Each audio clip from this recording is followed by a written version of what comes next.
오늘 하나님께서 주신 말씀은 호세아 9장 1절부터 9절까지 말씀입니다.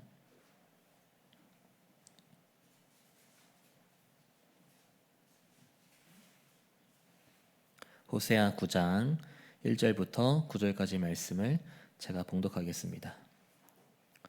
이스라엘아, 너는 이방 사람처럼 기뻐 뛰놀지 말라. 내가 음행하여 내 하나님을 떠나고 각 타작 마당에서 음행의 값을 좋아하였느니라. 타작 마당이나 술틀이 그들을 기르지 못할 것이며 새 포도주도 떨어질 것이요, 그들은 여호와의 땅에 거주하지 못하며 에브라임은 애굽으로 다시 가고 아수르에서 더러운 것을 먹을 것이니라. 그들은 여호와께 포도주를 부어 드리지 못하며 여호와께서 기뻐하시는 바도 되지 못할 것이라. 그들의 재물은 애곡하는 자의 떡과 같아서 그것을 먹는 자는 더러워지나니 그들의 떡은 자기의 먹기에만 소용될 뿐이라. 여호와의 집에 들을 것이 아님이니라. 너희는 명절날과 여호와의 절기의 날에 무엇을 하겠느냐? 보라, 그들이 멸망을 피하여 갈지라도 애굽은 그들을 모으고 노은 그들을 장사하리니 그들의 은은 귀한 것이나 찔레가 덮을 것이요, 그들의 장막 안에는 가시덩굴이 퍼지리라. 형벌의 날이 이르렀고 보응의 날이 온 것을 이스라엘이 알지라. 선지자가 어리석었고 신에 감동하는 자가 미쳤나니 이는 내 죄악이 많고 내 원한이 크민이라.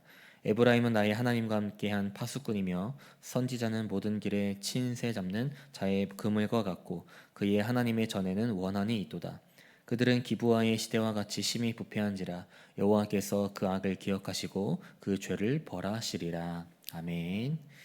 오늘도 이 새벽에 주님의 거룩한 성전으로 나오신 우리 성도님들, 그리고 7시에 온라인으로 함께 하시는 성도님들을 주님의 이름으로 환영하고 축복합니다. 지난 여름은 너무 더웠습니다. 더운 날씨가 이어지다 보니까 더위가 언제쯤 끝날까라고 생각했었는데 어느덧 가을이 왔고 또 새벽에는 제법 쌀쌀하기까지 합니다. 아침 저녁으로 일교차가 큰 이 시기에 특별히 감기 걸리지 않도록 건강 유의하시고 하나님의 보호하심 속에서 하루하루 살아가는 저와 여러분이 되시기를 주님의 이름으로 축복합니다. 축구 경기를 보다 보면 상대 선수들끼리 거칠게 경기할 때가 있습니다. 그래서 이런 부분을 통제하기 위해 심판이 있죠. 축구 경기에서 심판의 역할은 다양하기도 하면서 중요합니다. 여러 역할이 있지만 대표적으로 거칠게 플레이하는 그 선수들이 있으면 심판들은 어떤 식으로 행동할까요? 옐로우 카드를 꺼내서 1차 경고를 주게 됩니다. 그런데 만약 어떤 선수가 심판으로부터 옐로우 카드를 받았는데도 불구하고 이를 무시한 채 계속해서 거친 플레이를 하거나 심한 반칙을 하게 되면 어떻게 될까요? 퇴장당하죠. 레드 카드를 받아서 퇴장을 당하고 이제 더 이상 경기를 뛸 수 없게 됩니다. 그래서 선수들은 옐로우 카드를 받게 되면 퇴장을 당할 수도 있기 때문에 옐로우 카드를 받기 전보다 약간은 소극적인 플레이를 하게 돼요. 퇴장 당하는 순간 그 팀은 어려움을 겪기 때문이죠. 이를 방지하기 위해서 이제 감독은 옐로우 카드를 받은 선수를 교체하기도 합니다. 오늘 말씀도요, 이런 맥락입니다. 하나님께서 이스라엘 백성들을 향해서 그 호세아 선지자를 통해 굉장히 직접적으로 경고의 말씀을 전하세요. 그럼 이스라엘 백성들이 경고의 말씀을 들은 이유는 무엇이고 그 내용은 무엇일까요? 먼저 1절 말씀을 보시면 이렇게 나와 있습니다. 이스라엘아, 너는 이방 사람처럼 기뻐 뛰놀지 말라. 내가 음행하여 내 하나님을 떠나고 각 타작마당에서 음행의 값을 좋아하였느니라. 이 말씀이요, 쉬운 성경에는 이렇게 표현되어 있습니다. 잘 들어보세요. 이스라엘아, 기뻐하지 마라. 다른 나라들처럼 즐겁게 뛰놀지 말라. 너희는 너희 하나님을 떠나 못된 짓을 했으며 타작 마당의 위의 곡식을 좋아했다. 그 곡식을 우상이 준 것으로 믿어서 우상을 섬겼다 라고 나와 있습니다. 1절 말씀에 보니까 이스라엘 백성이 호세아 선지자들을 통해 경고의 말씀을 들은 이유가 나와 있어요. 그 이유가 뭐였죠? 간단하게 말하면 하나님을 떠나서 못된 짓을 했고 우상을 섬겼다는 겁니다. 여러분, 이스라엘 백성은 하나님께서 택하신 족속이었습니다. 하나님의 선민 백성이었어요. 그런데 이스라엘은 그 선민의식을 외면했고요, 오히려 다른 이방 나라와 같아지려고 했습니다. 1절 하반절에 이렇게 나오지 않습니까?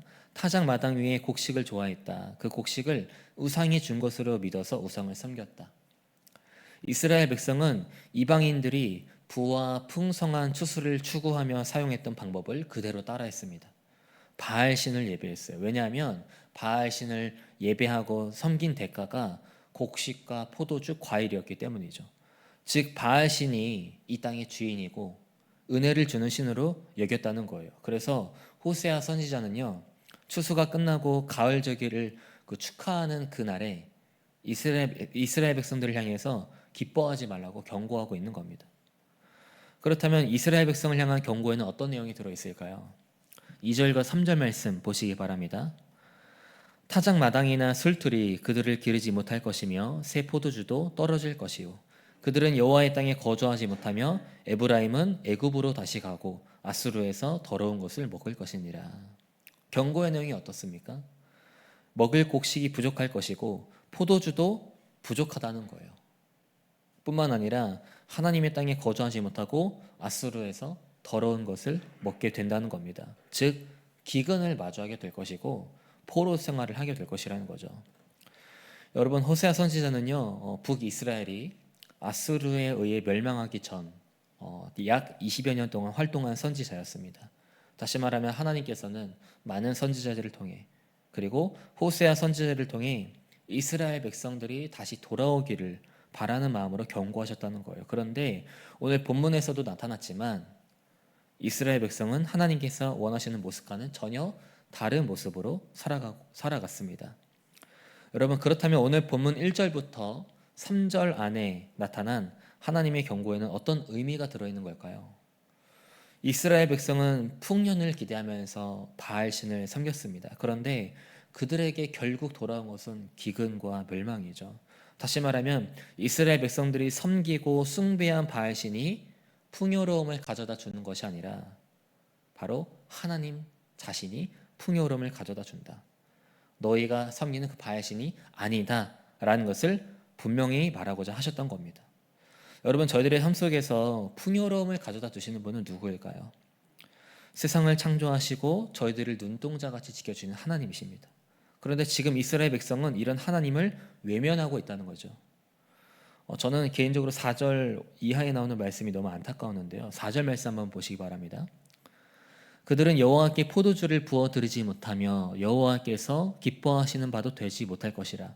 그들의 재물은 애곡하는 자의 떡과 같아서 그것을 먹는 자는 더러워지나니 그들의 떡은 자기의 먹기에만 사용될 뿐이라. 여호와의 집에 들을 것이 아님이니라. 무슨 말일까요? 이스라엘 백성이 바알신을 섬겼기 때문에 하나님께 제물을 드리지 않은 것은 아니었습니다. 이스라엘은 바알신을 섬기면서도 동시에 자신들의 죄를 해결하고 하나님으로부터 축복을 받아내기 위해서 제물을 드리긴 했어요. 그런데 하나님께서 이런 이스라엘 모습을 보시고 그 제물을 기뻐하지 않으셨다는 거예요. 이스라엘 백성은 호세아 선지자로부터 경고의 말씀을 듣고 회개해서 다시 한번 하나님께로 돌아가면 됐습니다. 하지만 그런 모습이 보이지 않았고요. 그렇기 때문에 다가오는 위기를 피할 수 있는 방법이 없었던 거예요. 이러지도 저러지도 못하게 된 이스라엘은요, 나름대로 기근을 피해서 달아나려고도 했습니다. 하지만 6절 말씀에 뭐라고 나와 있냐면 보라 그들의 멸망을 피하여 갈지라도 애굽은 그들을 모으고 노분 그들을 장사하리니 그들의 은은 귀한 것이나 찔레가 덮을 것이요 그들의 장막 안에는 가시덩굴이 퍼지리라 라고 나와 있습니다. 기근을 피해 애굽으로 내려가도 오히려 그곳 자체가 그들의 무덤이 될 거라는 거죠. 그렇다면 이스라엘 백성이 이런 상황을 마주하게 된 원인은 무엇일까요? 우리가 지금까지 살펴봤던 것처럼 우상을 섬겼기 때문입니다.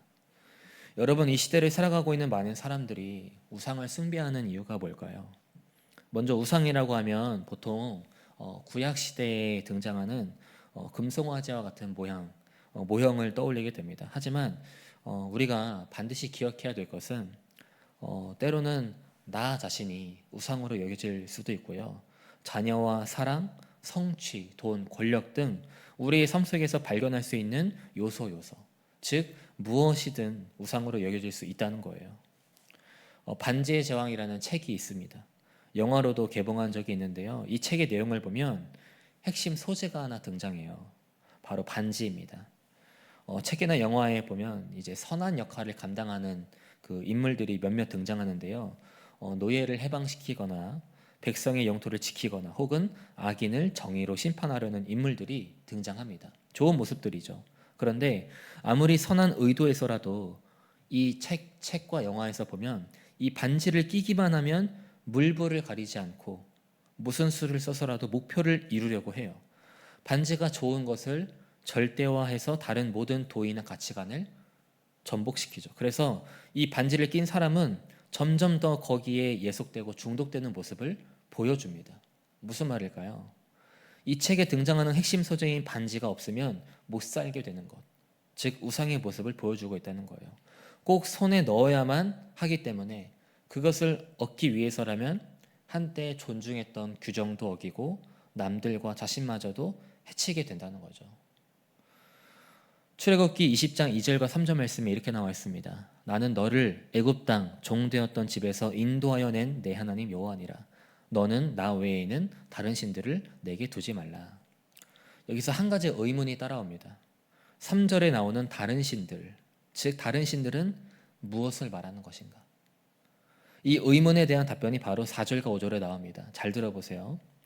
너를 위하여 새긴 우상을 만들지 말고 또 위로 하늘에 있는 것이나 아래로 땅에 있는 것이나 땅 아래 물속에 있는 것에 어떤 형상도 만들지 말며 그것들에게 절하지 말며 그것들을 섬기지 말라. 다시 말하면 우상은 앞서 말씀드렸던 것처럼 세상의 모든 것들이 포함된다는 겁니다. 예를 하나 들어보겠습니다. 팀 켈러 목사님의 책 중에 내가 만든 신이라는 책이 있는데요. 이 책에서 돈이라는 우상에 대해 이렇게 말하는 부분이 있어요. 성경에 따르면 숭배자가 우상을 상대로 하는 일은 세 가지다. 우상을 사랑하고 우상을 신뢰하고 우상에 순종한다. 돈을 신뢰하는 사람은 재물 덕분에 자신이 안전과 안정을 얻었고 삶을 스스로 통제한다고 느낀다. 거기서 의미와 안전을 얻어야 하니 우상이 있어야만 하고 따라서 우상을 섬길 수밖에 없다. 사실상 순종한다는 뜻이다. 라는 부분이 있습니다. 여러분 방금 예를 들어서 돈이라는 우상에 대해 말씀드렸는데요. 돈뿐만 아니라 뭐가 됐든 하나님이 아닌 다른 무언가가 우리에게 풍요로움을 가져다 주나요? 하나님이 아닌 다른 무언가가 우리의 삶 속에 안정감을 가져다 주고 통제할 수 있게 하나요? 그렇지 않습니다.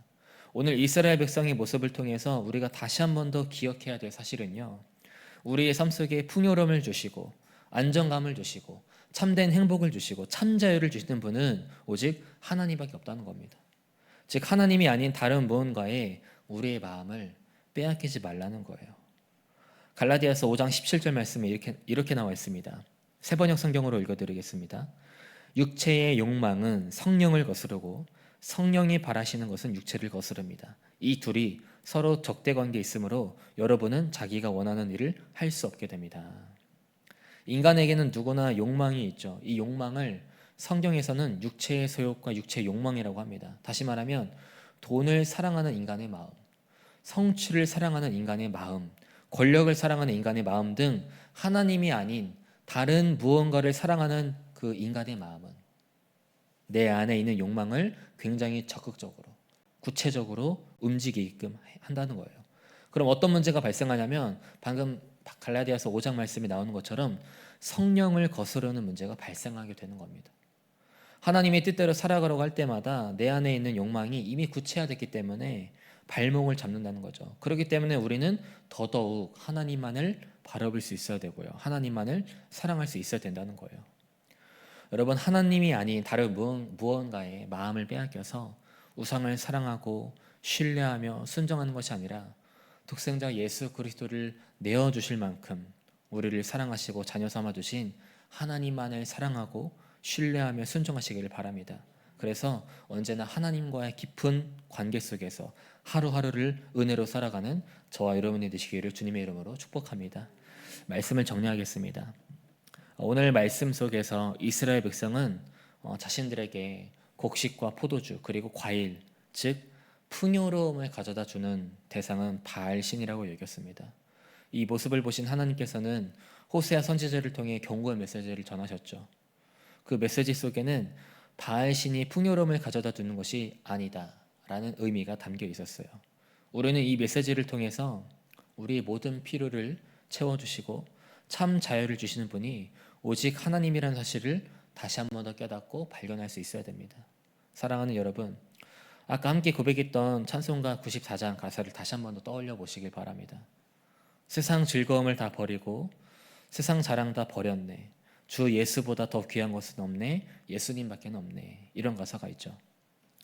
우리 삶 속에서 우상을 없앨 수는 없습니다. 하지만 그 우상을 하나님으로 대체할 수는 있어요.